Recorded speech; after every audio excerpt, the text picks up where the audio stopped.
and very evidently so. There's a big focus on her love story with a guy who literally stalks her.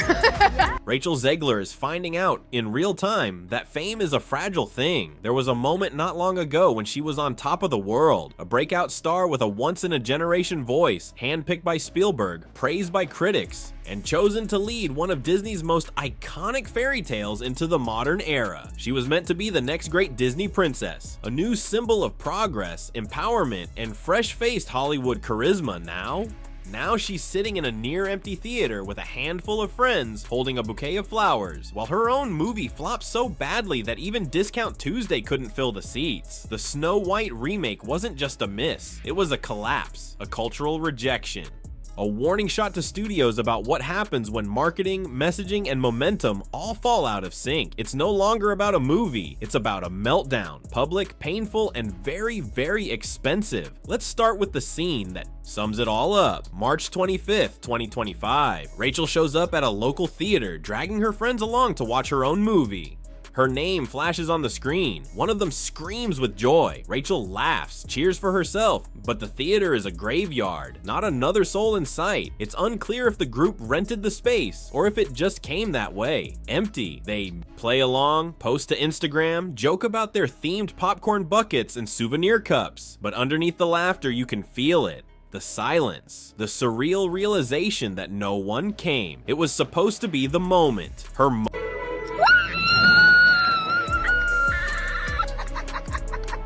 moment, and it landed with the quiet thud of a $270 million failure. Opening weekend numbers were brutal. Just $43 million. Compare that to The Little Mermaid, which debuted with $95 million. Even Dumbo, yes, Dumbo, out-earned it with a smaller budget.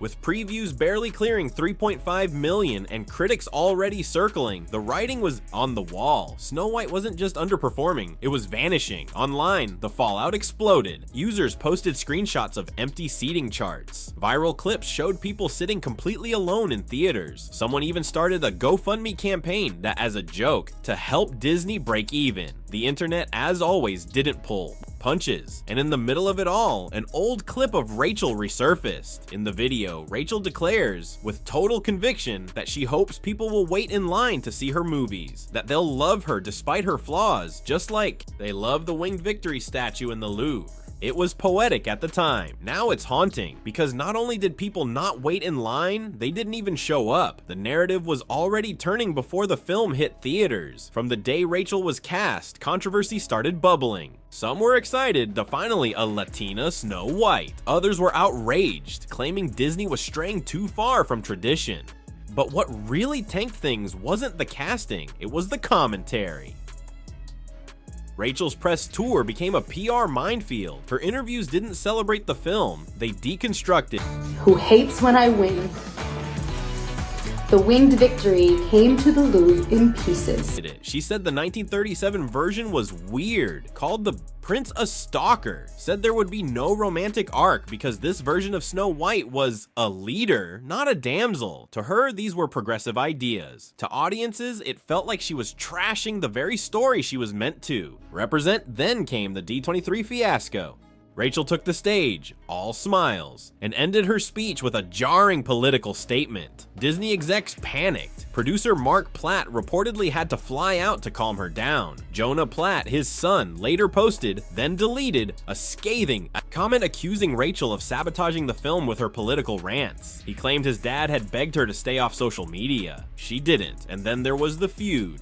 The not-so-subtle tension with co-star Gal Gadot. At first, they seemed like a dream team, but cracks appeared. At the Oscars, they presented together with zero chemistry. Fans noticed. Then Rachel posted a glowing tribute to the cast and crew, and left Gal out entirely. No mention, no tag, nothing. Was it deliberate? Maybe. But when added to the pile of behind-the-scenes drama, it didn't look great. And then came the real issue, politics. Rachel made several pro-Palestinian posts. Gal, an Israeli actress and former soldier, was caught in the crossfire.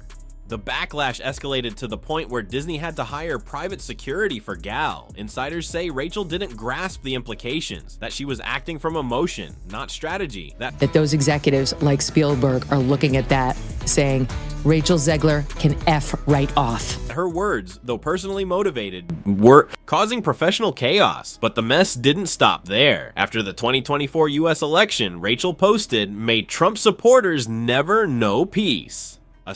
That the producers, far left-wing activists in Hollywood, are turning on her, and Disney has single sentence and a nuclear-level problem. Studios depend on every demographic, and just like that, she'd alienated half the country. Executives were furious. Another emergency trip from Mark Platt. Another meeting. This time, Disney hired a social media specialist to approve Rachel's posts leading up to the film's release. It was PR triage. The film wasn't just controversial, it was cursed. Critics roasted the remake's tone. Fans hated the CGI dwarfs, which replaced the original 7 with strange, lifeless digital figures. Peter Dinklage called Disney out for celebrating diversity in one hand and recycling harmful tropes in the other. Wee Man slammed them for cutting opportunities for actors with dwarfism. Disney scrambled to respond, claiming they consulted the dwarfism community. The next day, they announced a different approach. The result? Bad CGI, bad optics, and even worse, buzz. Then came the premiere. Instead of a red carpet spectacle, Disney opted for a muted rollout. No major LA event. No London glitz. A screening in a quiet Spanish castle. Press coverage? Minimal. Excitement? Non-existent. It felt like a funeral, not a celebration, and behind it all was the unmistakable sense that the studio had given up. The film had already lost the audience. Now it was losing the narrative, and as for Rachel, the industry took note. Roles that once had her name circled quietly moved on. Rumored projects vanished. Voice acting gigs were reassigned. Studios, while publicly silent, were privately nervous. No one wants a headline magnet with a collapsing Q score. And perhaps, worst of all, the memes came. Clips of Rachel watching Snow White alone. Side-by-sides of her bold quotes next to empty theaters. Jokes about souvenir buckets being more popular than the film. Once an A-list hopeful, Rachel had become a symbol of miscalculation, of backlash, of what happens when Hollywood overplays its hand. And the real tragedy, Rachel is incredibly talented. She can sing, she can act, she has the kind of presence casting directors dream of. But talent doesn't protect you from optics. And in a world where one comment can go viral in the worst way, even stars can fall fast. So now, as the dust settles, the only question left is this: can she come back? Hollywood loves a redemption arc. It forgives, it forgets, but it also moves on quickly. And Rachel is now at the point where every next move, every interview, every casting choice, every post will determine whether she rebuilds her story or watches it fade to black. Because fairy tales, they're not guaranteed, not even in Hollywood, and not when the audience stops believing.